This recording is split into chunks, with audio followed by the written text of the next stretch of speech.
Bismillah deb xonadonga kirib kelar ekanmiz aka. Oppoqqina travertilardan chiqarilgan, atachayin to'liq qo'yilgan 2 sotix tushgan xonadonimiz abzoriga kelganmiz. Kech bo'lishiga qaramay. Chiroyli holatda bo'lyapti, qarang aka. Fasad qismlariga e'tibor qaratasiz. Tashqari uchun bitta hojatxona, bitta mashina qo'yishga joy ko'rib turibsiz aka. Endi sizlar bilan birinchi qavatga kirib boradigan bo'lsak, qarang, studiyniy formatda hol divanli zona qilib qo'ysangiz bo'ladi. Chiroyli remontlariga e'tibor berasiz, lyustralarning ham uyg'unliklariga ham e'tibor berasiz. Birinchi qavat uchun mo'ljallangan zalga e'tiboringizni qarataman. Keng hajmda balandliklarga ham e'tibor berasiz. Xonadon pishuv g'ishtlardan qurilgan bo'ladi. Juda ham chiroyli holatda. Eshiklarga ham to'xtalib o'tirgan bo'lsam, rossiyskiy har bittasi $300 eshiklar qo'yilgan bo'ladi. Bu yoq tarafda umumiy sanuzilga ko'zingiz tushyapti, hajmli, kattaligiga ham e'tibor berasizlar. Bu yoq tarafda ota-onalar yotoqxonasi, chiroyli holatda bo'lyapti. Gul qo'ymas xonalarimiz orqa tarafda, havo aylanish uchun joyimiz ham bor. Bu oshxonamiz bo'ladi. Kichkinagina hajmda joylashgan bo'ladi. Orqa tarafda havo aylanish uchun joy ham tashlab ketilgan. Chiroyli holatda ko'rasiz, do'q-konturli katta uylarni ham yaxshisiz qatliklari qo'yib qo'yilgan. Sizlar bilan birinchi qavat podval qismimizda juda ham chiroyli holatda joylab qo'yilgan e'tiboringizni qarataman. Chunki har bir xonadonga kelganimizda shu xona bo'lishligini hammamiz xohlaymiz. Mashalloh, tabarakalloh, yoqqan bo'lsa bitta layk ko'rib ketasizlar. Juda ham chiroyli holatda akam namozxonani shu birinchi qavatga joylab qo'yganlar. Ko'rasiz, hajmi ham juda ham katta. Havo aylanish uchun oynalar ham tashlab ketganlar. Kelgan manzilimiz akalar Nazarbek Said Vaqo'sov masjidining oldidan 1 kilometr orqa masofaga kirganda 2 sotix 10 ta xona 172 ming start belgilayapmiz.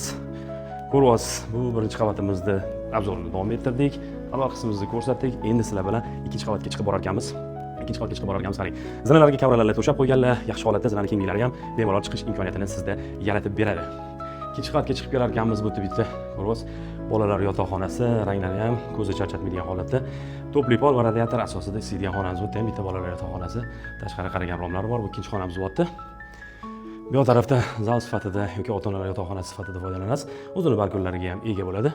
Mana bu yerda 4-xonamiz bo'ladi akalar. Kattagina, chiroyli rang uyg'unliklari bilan. Bu ikkinchi qavat uchun mo'ljallangan sanuzilimiz. Endi bu yoqdan chiqib borar ekansiz, benihoya ko'zingiz Ka'ba bo'shi surat tushirilgan rasmga tushadi. Tepa qismimizda ham mansabdan ham siylik qilib qo'yganlar, o'tdan bitta sanuzil joylab qo'yilgan bo'ladi. 2 sotix bo'ldi akalar. 10 ta xona, start $172 ming.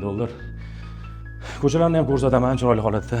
Xonadondan chiqib kelar ekanmiz. Qarang, yopiq hudud deb ta'kidlasak mubolag'a bo'lmaydi. Ishlak bog'lar qo'yib qo'yilgan.